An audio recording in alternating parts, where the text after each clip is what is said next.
और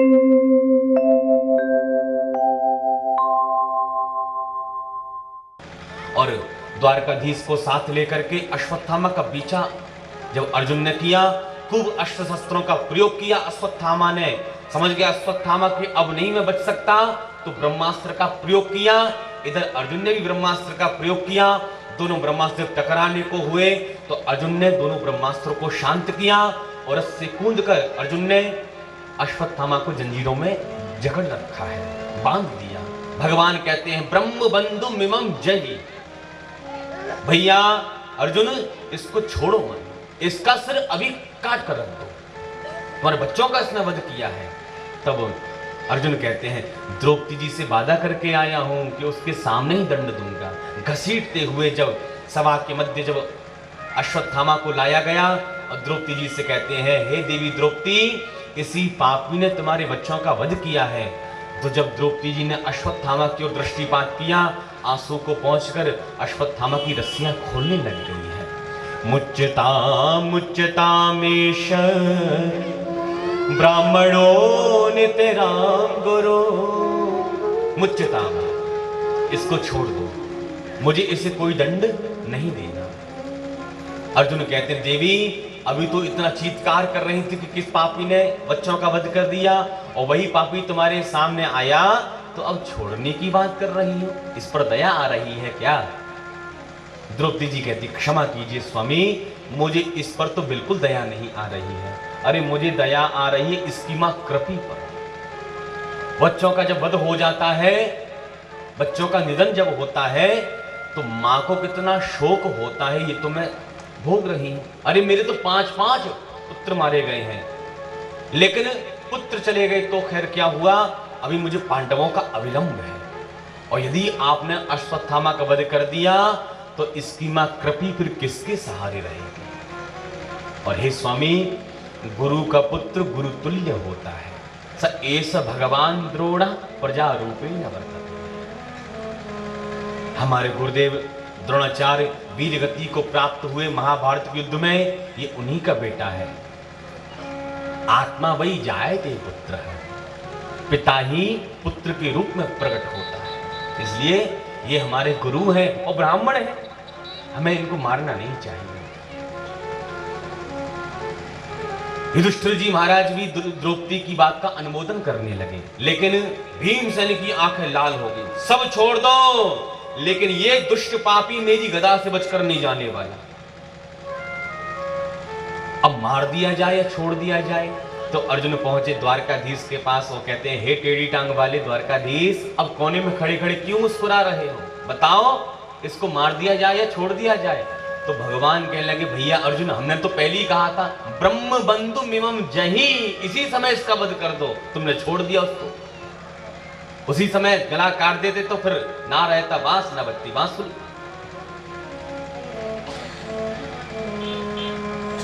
अर्जुन कहते हैं तो बताइए प्यारे, अब हम क्या करें? भगवान कहते हैं मैं तो शास्त्रों की बात करता हूं, और जो मैं कहूंगा वो सबको मानना ही होगा। तो सभी पांडव एक स्वर में कहते हैं महाराज ठीक है, जो आप आदेश दोगे हम सब उस बात का पालन करेंगे। क्या कहना चाहते हो? तो भगवान कहते हैं शास्त्रों में लिखा है कि ब्रह्म बंधुर्न हन्तव्यः आततायी बधार्हणः मयैवो वयमाम्नातं परिपालयनुशासनम्।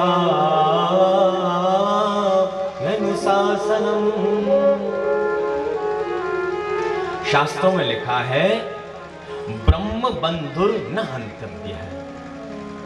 ब्राह्मण कितना भी पतित हो जाए, कितना भी गिर जाए, ब्राह्मण का कभी वध नहीं किया जाता।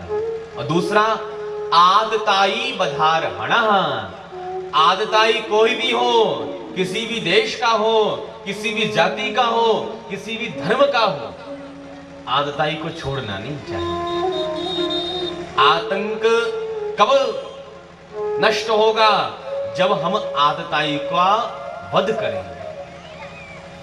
और एक आदताई का सिर कट जाएगा तो जो मंत्रणा बना करके बैठे हुए हैं वो सब शांत हो जाएंगे।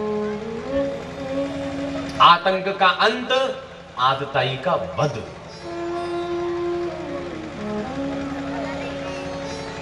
अब अर्जुन विचार करने लगे, अश्वत्थामा ब्राह्मण भी है और आतताई भी है, छोटे छोटे बच्चों को उसने सोते हुए मार डाला।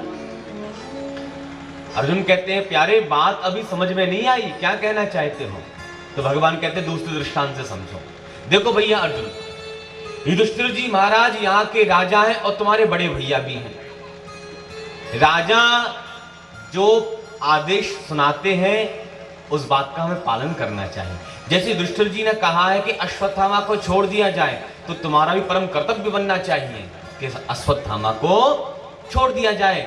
लेकिन भैया अर्जुन, तुम भी क्षत्रिय हो, तुम्हारी प्रतिज्ञा भी नहीं टूटनी चाहिए, इस बात का भी तुम्हें ध्यान रखना है। अर्जुन कहते, महाराज आप टेढ़ी टांग वाले हो ना, आप सीधा बोलना तो जानते ही नहीं।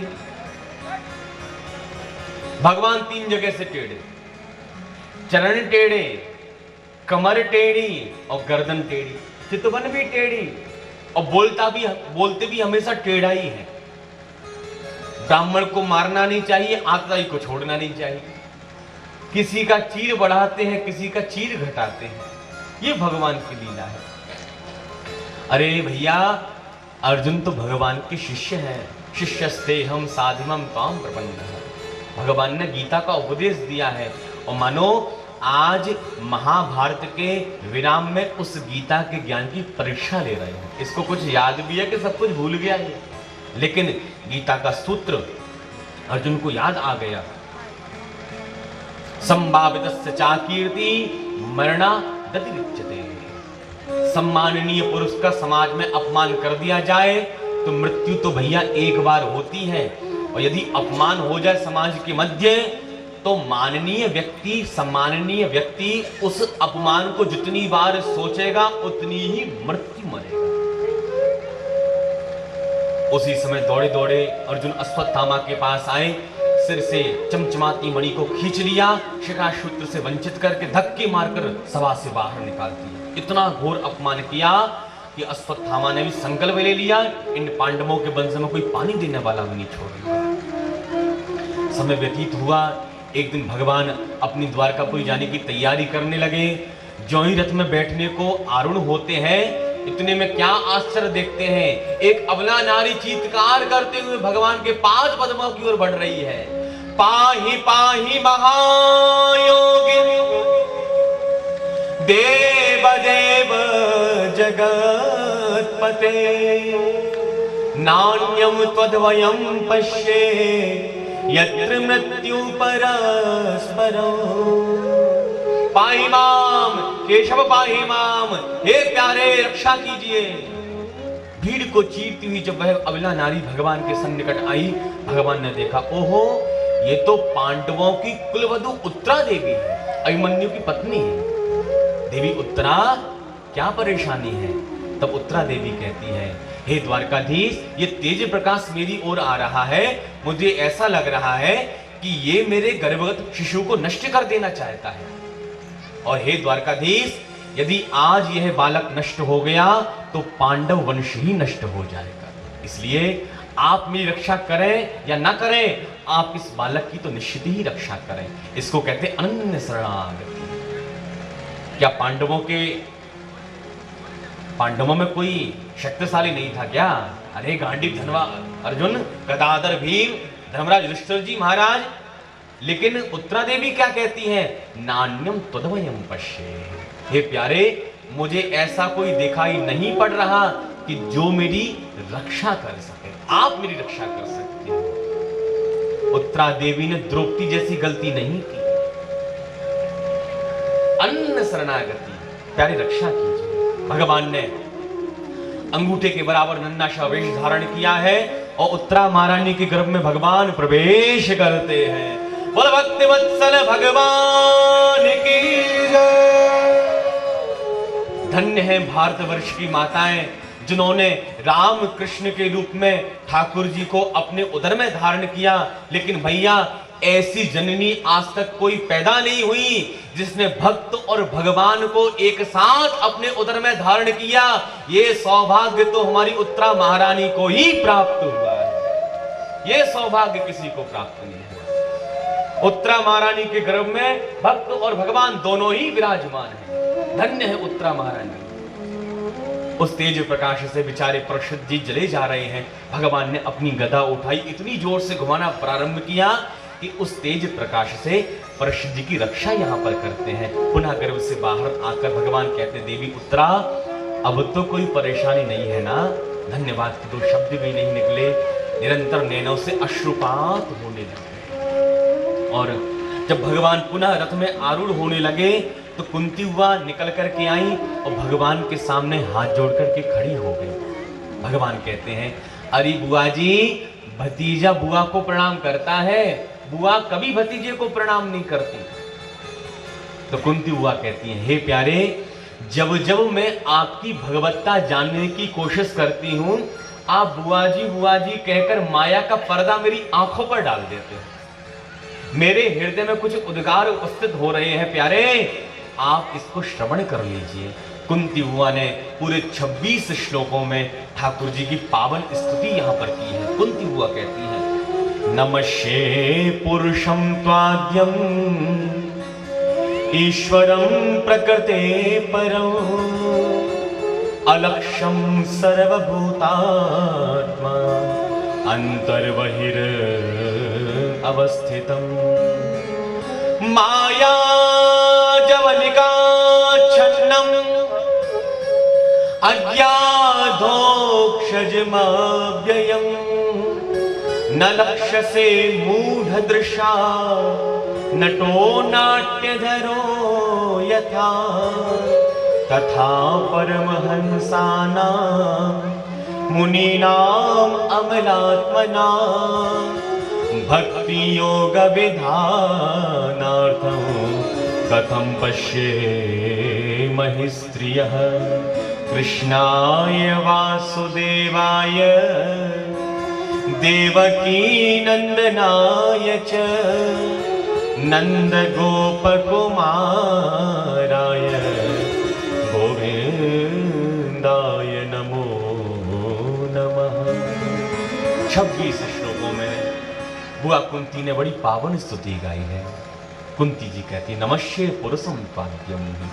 किसको प्रणाम कर रही हैं? बोले कि पुरुषो शरीरेषु अंतर्यामी तया शेतेति पुरुषः, जो पुरुष प्रत्येक जीवात्मा के शरीर में विद्यमान है, ऐसे परमात्मा को प्रणाम करती है। अलक्षम, हे प्यारे, आप संसार के कण कण में व्याप्त हो, लेकिन अलक्षम दिखाई नहीं पड़ रहे। क्यों दिखाई नहीं पड़ रहे? क्योंकि माया जवनिका छन्नम, माया की पर्दा, जवनिका कहते पर्दे को संस्कृत में। माया का पर्दा हमारी आंखों पर पड़ा हुआ है, और जब तक प्रियतम इस माया के पर्दे को नहीं उठाएंगे, तब तक प्रियतम का दर्शन होने वाला नहीं है। सूरदास जी महाराज एक पद में वर्णन करते हैं कि घूंघट के पट खोल तो है पिय मिले। वो प्रियतम का दर्शन कब होगा? जब प्रियतम इस माया रूपी घूंघट को उठाएंगे, तब होगा। प्रेम से बोलिए राधे राधे। हे प्यारे, बड़े बड़े परमहंस महात्मा, बड़े बड़े अमलात्मा विमलात्मा महात्मा संत सन्यासी आपकी लीला को नहीं समझ पाते, तो मैं एक अबला विधवा नारी आपकी लीला को कैसे समझ सकती हूँ? बस मुझे तो इतना पता है कि कृष्णाय वासुदेवाय देवकी नंदनाय च नंद गोप कुमाराय गोविंदाय नमो नमः। आप मेरे भैया वसुदेव के सबसे छोटे बेटा हो और मैं आपकी बुआ हूं, बस मुझे तो इतना पता है। और प्यारे, आपने हम पांडवों की पग पग पर रक्षा की है। हम तो मृत्यु के मुख में विराजमान थे, लेकिन हे द्वारकाधीश, आपने हमारी रक्षा की है। देखो, कुंती बुआ हर स्थिति में भगवान की कृपा को देख रही है। तो भगवान कहते हैं, मैंने कौन सी कृपा बरसाई आपके ऊपर? तो एक एक घटना का स्मरण करती है। विशान महाग्ने पुरुषाद दर्शनात् असत सभाया वनवास कृक्षतः मृधे मृधे नेक महारथास्त्रतो द्रोण स्थितश्चाश्म हरे विरक्षिता।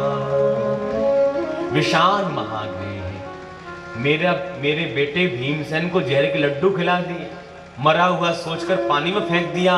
आपकी कृपा से जब भीमसेन हमारे पास पुनः लौटा तो उस भीमसेन के शरीर में 10,000 हाथियों का बल होकर के भीमसेन लौटा। ये कृपा कैसे हुई? विशाल महाग्नि पुरुषाद दर्शनात्। कौरवों ने हमको लाक्ष भवन में जलाने की कोशिश की, लेकिन प्यारे आपने बचाया हमको। असत सभाया, कौरवों की कुत्सित सभा में द्रौपदी का चीरहरण हो रहा था। हे प्यारे, यदि आप उस दिन रक्षा नहीं करते तो क्या हम मुंह दिखाने के लायक रह जाते? वनवास कृक्षतः, हड़म्बासुर आदि बड़े बड़े राक्षसों से आपने हमारी वन में रक्षा की है।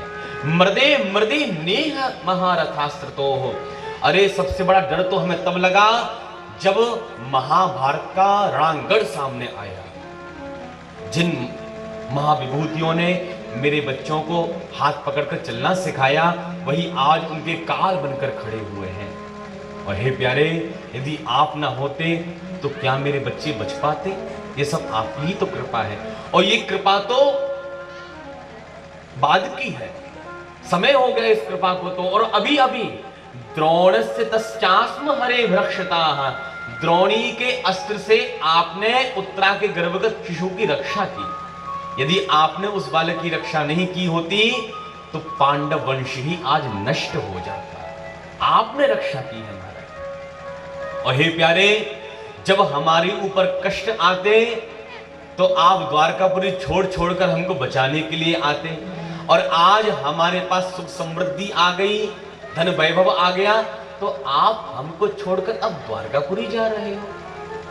हे प्यारे, आप जा तो रहे हो, लेकिन जाते जाते ये कुंती बुआ आपसे एक वरदान मांगना चाहती है। हाँ बुआ जी मांगिए, कौन सा वरदान चाहिए? अरे कुंती बुआ ने तो ऐसा वरदान मांगा बंधुओं कि आज तक कोई सोच भी नहीं पाया है। हाँ हाँ बुआ जी मांगिए, क्या वरदान चाहिए? तो कुंती बुआ कहती है, विपदा शंतु न शश्वत तत्र तत्र जगत गुरो भवतो दर्शनम यस्यात् अपुनर्भव दर्शनो। हे प्यारे, आप जा तो रहे हो, जाते जाते इस बुआ को बस एक ही वरदान देते जाइए कि मुझ कुंती के जीवन में जितनी विपत्तियां आ रही हैं, उतने ही कष्ट, उतनी विपत्तियां लगातार मेरे जीवन में निरंतर ही आती रहे।